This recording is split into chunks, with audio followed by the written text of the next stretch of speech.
Bonjour et bienvenue dans l'émission de voyance. Christophe, votre voyant, répond à toutes vos questions. Il s'appuie pour cela sur les tarots et sur son étonnante faculté d'intuition. Bonjour à tous et bienvenue sur le plateau de l'émission de voyance.com. Et bien écoutez, je suis ravi de vous accueillir pour notre nouvelle émission de voyance en direct. J'espère que vous allez bien, j'espère que vous êtes en pleine forme, que vous n'êtes pas grippé, et que vous n'avez pas toute autre petite maladie infectieuse qui est en train de se propager petit à petit. Je ne sais pas si vous avez entendu ou lu, je ne sais plus si, je crois que je l'ai lu. Il y a un scientifique d'Harvard, je crois. Je crois que c'est Harvard, mais enfin bon. A priori, quelqu'un qui s'y connaît disait que, en fait, par rapport au coronavirus, il y allait avoir entre 40% et 70% de la population mondiale qui allait être affectée. Vous voyez ? Donc si on fait ce calcul,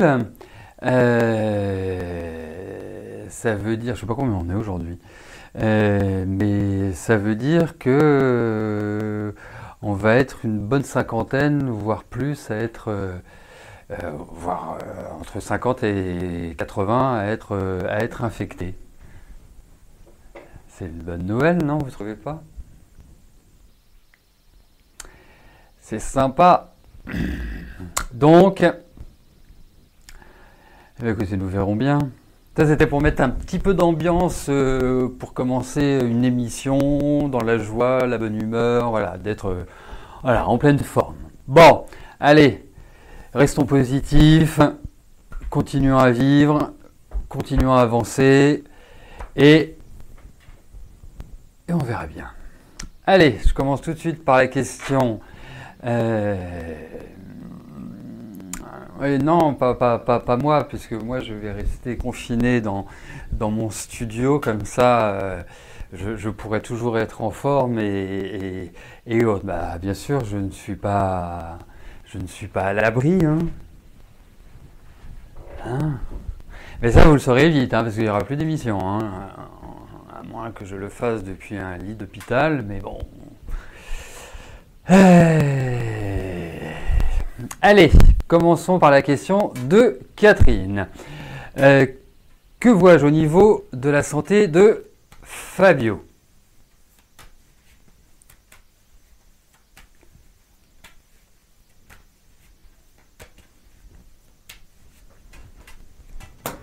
Allez, voyons pour la santé de Fabio.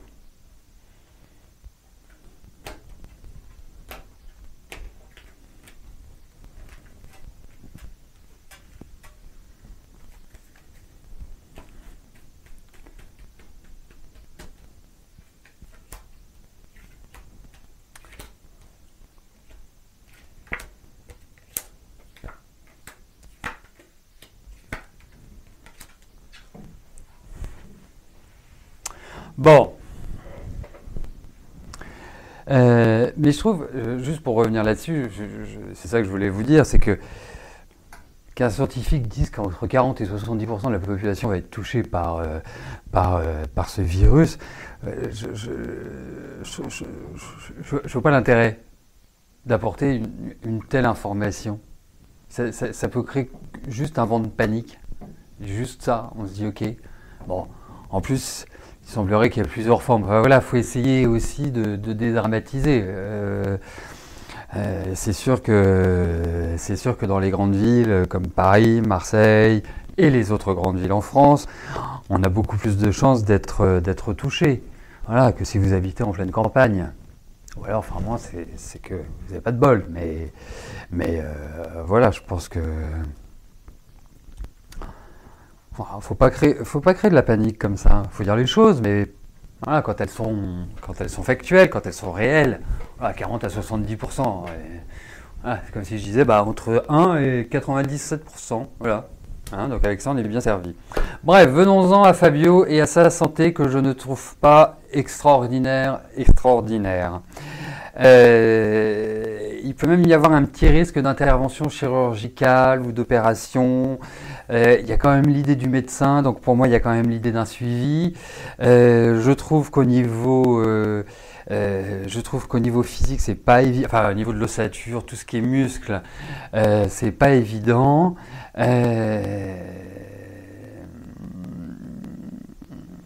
L'autre point, c'est, je vous parlais de l'ossature, tout ce qui est au niveau respiratoire, tout ce qui peut être au niveau du cœur, je trouve pas ça extraordinaire non plus. Donc il y a différentes pistes. Après, c'est curieux parce que j'avais l'impression que, enfin, c'est le ressenti que j'ai, hein, je me trompe peut-être, mais j'avais l'impression qu'il était sportif. Vous voyez? J'avais ce sentiment-là. Et mais je le trouve bien plombé quand même. Je le trouve pas voilà, au top de sa forme. Et je trouve que l'année dernière, elle a été assez pénible sur ce plan-là. Voilà. Après, il n'y a pas péril. Voilà. Il n'y a pas péril en la demeure. Vous voyez, c'est ce genre d'annonce, je vais rester là-dessus parce que je suis toujours assez effaré.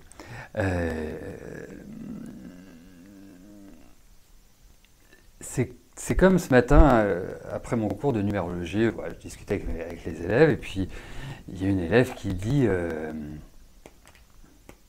ah, il y a 35 ans, j'avais vu une super voyante, vraiment tout ce qu'elle disait se réalisait et elle m'avait dit bah voilà, je vois votre frère, je vois les hôpitaux, puis elle lui dit oui, c'est normal, il est médecin. Elle lui dit non, je le vois malade, enfin tatati et tatata, et je le vois mourir à l'hôpital, et assez rapidement. Ah, ou assez rapidement, j'en sais rien, elle lui sort un truc comme ça, enfin, et puis elle lui dit mourra au mois d'août, Bon, ce qui est le cas. Mais quel est l'intérêt de dire ça?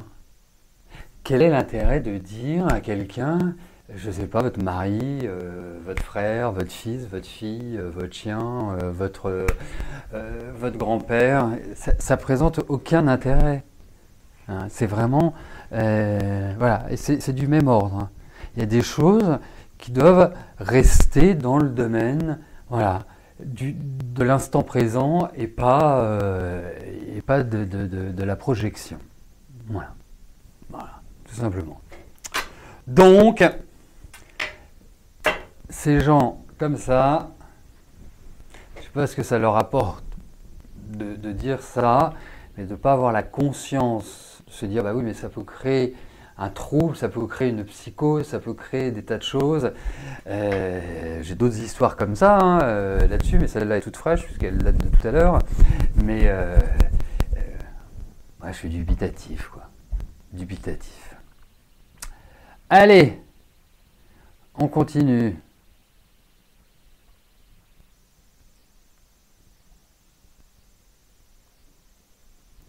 Sophie, bonjour. Est-ce que je vous vois un changement professionnel?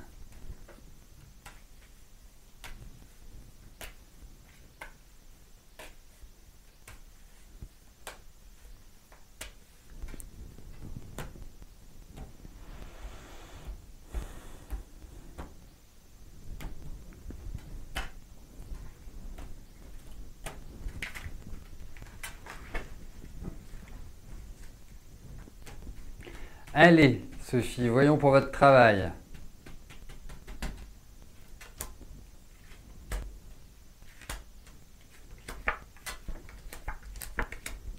Oui, il y a de nouvelles choses qui se mettront en place, mais je vous sens pas heureuse là au niveau de votre travail. Je vous sens frustrée. Je sens des choses. Je sens de la colère. Je sens quelque chose qui vous.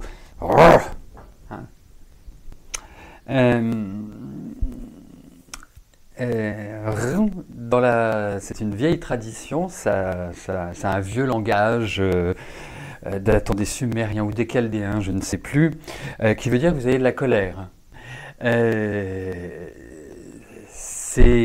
L'idée, c'est de prendre votre temps, de ne pas vous précipiter pour l'instant. Le changement viendra, Mais pour reprendre une vieille expression, le changement, à l'inverse, le changement, ce n'est pas pour maintenant.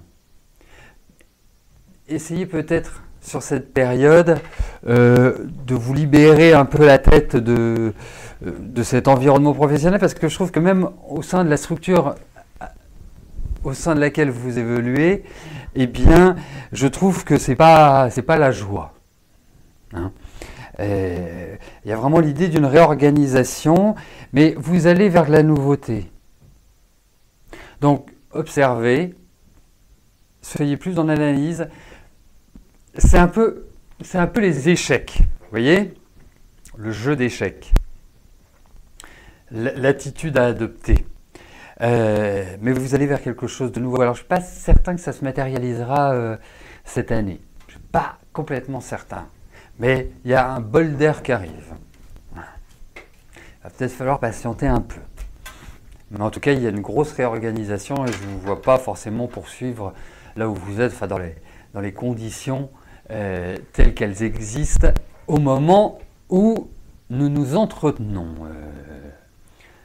Sophie.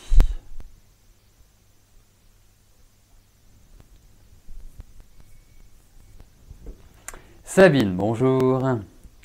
Vous fréquentez Kazim depuis 1 mois et demi. Vous voudriez savoir si je le vois s'engager dans une relation, disons, sérieuse.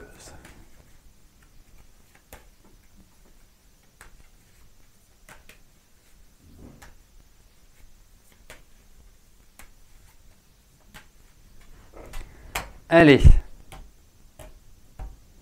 voyons votre relation avec Kazim.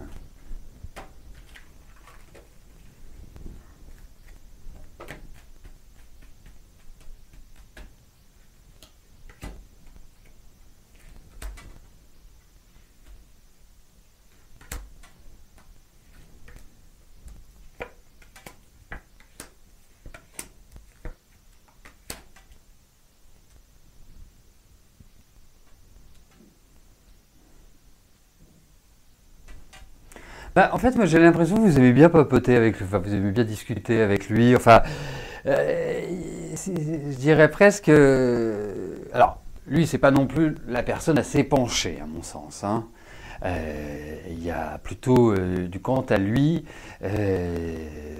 dans son fonctionnement. Et puis j'ai l'impression, alors. Oui, effectivement, ça peut avancer tranquillement. Bon, moi, je trouve que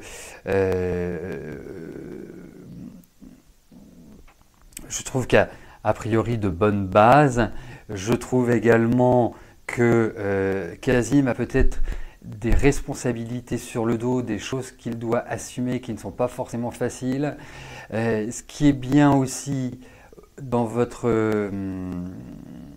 énergies respectives, c'est que il y a un besoin d'indépendance, il y a un besoin d'autonomie sans être H24 l'un sur l'autre.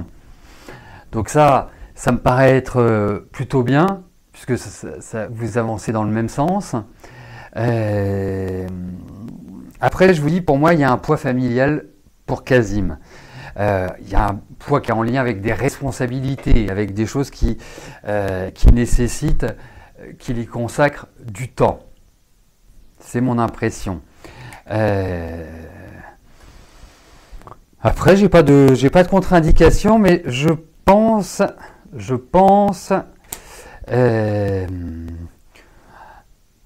Après, il faut partir de votre base, comment dirais-je, de votre base de vie. Hein. Le mot stabilité n'est pas vraiment le mot récurrent dans votre vie affective. Mais quoi qu'il arrive, c'est plutôt prenez les choses comme elles viennent. Prenez les choses comme elles viennent parce que alors c'est vrai que au niveau de l'engagement, c'est pas. C'est quand je vous parlais tout à l'heure de liberté réciproque, c'est un peu l'idée. Alors la liberté réciproque, ça ne veut pas dire que chacun papillonne de son côté et autres, mais qu'il n'y ait pas de pression. Surtout ça, qu'il n'y ait pas de pression. À confirmer. À confirmer. Mais je trouve plutôt bien. Plutôt bien. Je trouve plutôt bien. Je trouve que c'est plutôt quelqu'un d'assez pragmatique. Voilà, donc je ne pense pas que ce soit un couard. Je ne pense pas que ce soit un homme qui se défile devant ses responsabilités. Non, non. Et je pense que vous adoptez, et ça sert à ça aussi l'expérience, je pense que vous adoptez le bon profil. Je pense que vous le sécurisez. Voilà. Donc, c'est vraiment, voilà, c'est vraiment cette idée-là. Et je pense, et ça pourrait être intéressant par la suite de voir ça en numérologie, mais je pense qu'il peut y avoir une bonne carte à jouer. Voilà. Donc, ne lui mettez pas la pression, ça sert à rien.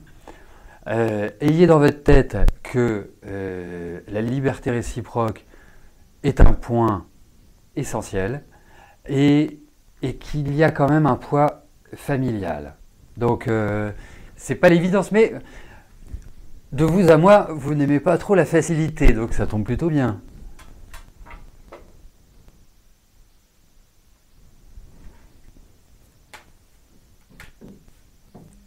Elisa, bonjour. Vous êtes en clinique vétérinaire depuis 2018, formée sur le tas. C'est pas facile tous les jours. Vous remettez beaucoup en question. Vous vous remettez beaucoup en question.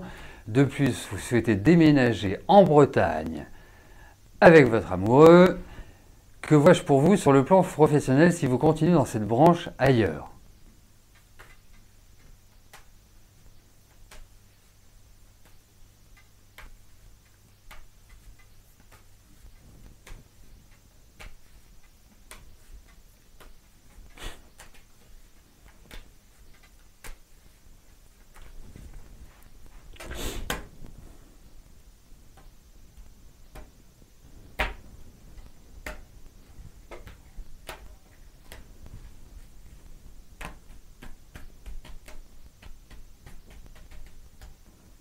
Allez, voyons sur le plan professionnel.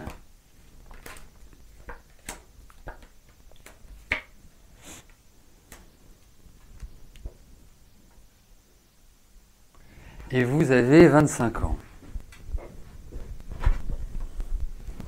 Et donc vous avez toute la vie devant vous. Et alors, moi je vais vous dire une chose. En fait, depuis quelques mois, vous avez une espèce de stress intérieur. Je vous trouve quand même une certaine sagesse. Bon, je vous trouve aussi impulsive, un peu de folie quand même, un peu anxieuse et tout. Mais je trouve que ces phénomènes-là se sont accrus depuis quelques mois. Vous savez, dans la vie, il y a des moments où effectivement il faut agir, des moments où il faut réfléchir, des moments où il faut jalonner. Et là, vous êtes dans un moment où il faut prendre du recul, où vous ne devez pas agir à l'emporte-pièce, où vous devez prendre votre temps, le temps de l'analyse, le temps de la réflexion. Vous n'êtes pas dans une phase à foncer tête baissée et à prendre des décisions à l'emporte-pièce. Ce serait une erreur. Bon, après, vous avez le droit de faire des erreurs. Hein. C'est grâce aux erreurs que l'on réussit dans la vie. Hein. C'est grâce aux échecs. C'est grâce aux tentatives infructueuses que nous progressons. Mais quand vous avez une information telle que je vous la donne, ça mérite de s'y pencher. Alors, effectivement, il y a un ras-le-bol. Effectivement, vous êtes un peu un lion en cage. Effectivement, c'est indéniable. Mais moi, je ne m'inquiète pas du tout pour vous. Je pense que vous allez très très bien vous en sortir. Alors, vous savez, la problématique avec vous, Elisa, ce qui n'est pas une énorme problématique, vous allez le découvrir tout de suite, c'est que vous faites les choses que vous aimez faire. Quoi qu'il arrive, je vous vois toujours dans des métiers spécialisés, dans des métiers techniques. Le contact est aussi un élément très important. Vous avez aussi cette capacité à inspirer confiance. Donc tous les métiers qui peuvent être en rapport avec l'accompagnement, le développement personnel, l'aide aux autres, au même titre que veto, ou en tout cas que aide vétérinaire, eh bien, ça vous va admirablement bien. Ça vous correspond à 100%. Voilà. Ce qui est important aussi, c'est que vous ayez de l'autonomie. Ce qui est important. Donc, pour moi, pour l'instant, je ne vois pas forcément une remise en cause immédiate de votre activité professionnelle. Je pense que je ne sais pas, profiter cette année pour faire un petit peu le tour de ce que vous souhaitez faire, parce que de toute façon, c'est une année plutôt à train à vapeur qu'à TGV. Donc, ça vous laisse le temps d'analyser les choses, ça vous laisse le temps d'observer et par la suite de prendre votre décision. Mais indéniablement, moi je trouve que ça vous va bien. Après, est-ce que c'est l'environnement, est-ce que c'est le travail? Vous êtes curieuse, donc vous avez soif d'apprendre et vous avez besoin d'avoir une émulation intellectuelle. Ne l'avez-vous peut-être plus maintenant? Et c'est peut-être cela qui crée chez vous cette... comment je pourrais dire ça? Cette insatisfaction, cette envie d'autre chose. Mais cette envie d'autre chose, elle existe vraiment. Et donnez-vous du temps. Voilà. Attendez jusqu'à l'été, soyez patiente, poursuivez jusqu'à l'été, et à partir de la rentrée, vous verrez, parce que j'ai le sentiment que même pour vous deux, ça va bouger. Voilà.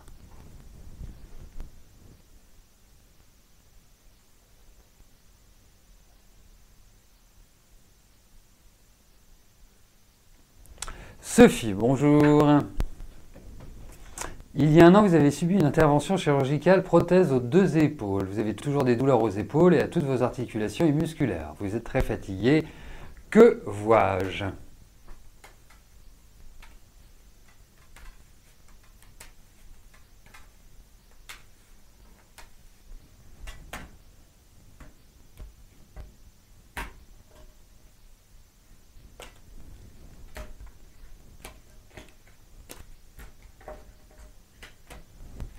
Allez,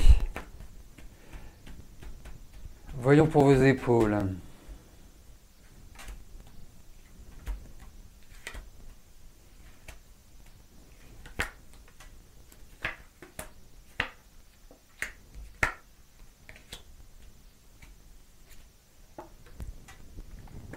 Alors, bon, j'aurais envie de vous poser une question bête. Êtes-vous retourné vous faire contrôler vos épaules par le chirurgien qui s'est occupé de vous? Parce que moi, c'est ce que je ferais. Parce que vos douleurs, elles ne vont pas passer comme ça. Premièrement, j'ai l'impression qu'il y a une problématique. Il y a vraiment une problématique, c'est-à-dire qu'il y a quelque chose qui est peut-être pas bien installé ou qui est pas bien calé. Enfin, j'en ai aucune idée. Hein. Je ne sais pas comment on fait pour remplacer une épaule. C'est un exercice que je n'ai pas encore accompli. Mais en tout cas, il faut retourner voir l'autorité. Donc, si on doit retourner voir l'autorité dans le cadre médical, c'est le médecin, enfin le chirurgien qui s'est occupé de vous. Ça me paraît essentiel parce que là, effectivement, on imagine qu'ils vous enlèvent l'épaule, qu'ils vous en mettent une et puis ça roule tout seul. Mais là, vous avez des douleurs permanentes. C'est depuis combien de temps?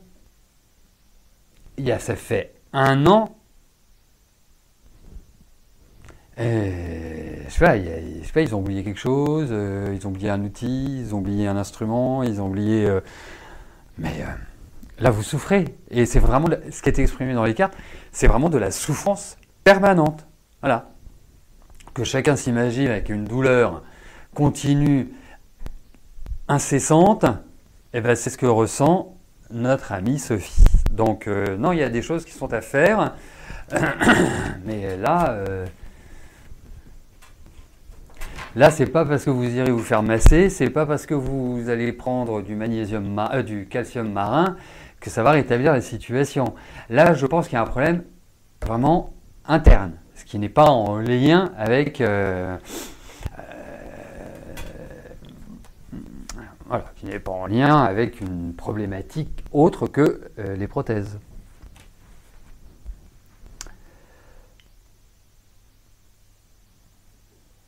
Marlène, bonjour.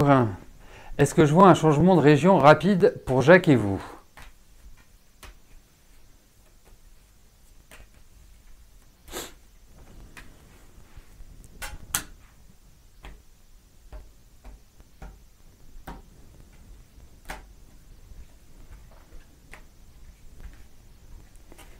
Allez, voyons cela.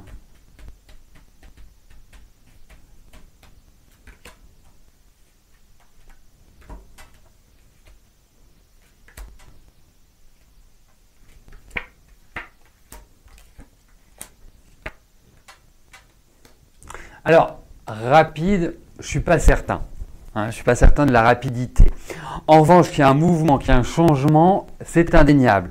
Donc, sur la partie changement de région, oui, il y a vraiment cette idée-là. Ça va être un vrai bol d'air, enfin, ça va vraiment être un soulagement.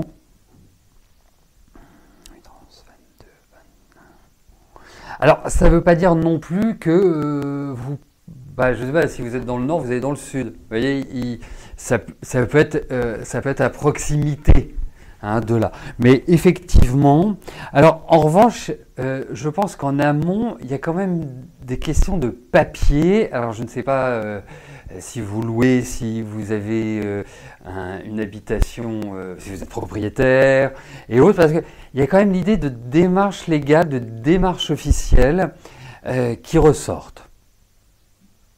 Donc, il y a peut-être en amont des éléments à caler, à cadrer, à mettre définitivement au passé. Mais en tout cas, oui, il y a un départ. Voilà, et ben écoutez, nous arrivons au terme de notre émission. Demain jeudi, c'est les jeudis de la voyance, c'est la journée qui vous permet de me poser une question par téléphone, moyennant une participation de 19 €. Et puis, bien évidemment, vendredi, nous nous retrouvons pour notre dernière émission gratuite de la semaine. Voilà, je vous souhaite à tous une excellente journée. Et je vous dis à plus tard. Merci, bye bye.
N'oubliez pas que du lundi au vendredi, à partir de 13h30, je réponds en direct à vos questions sur le site de l'émissiondevoyance.com et j'aborde avec vous tous les sujets qui vous tiennent à cœur.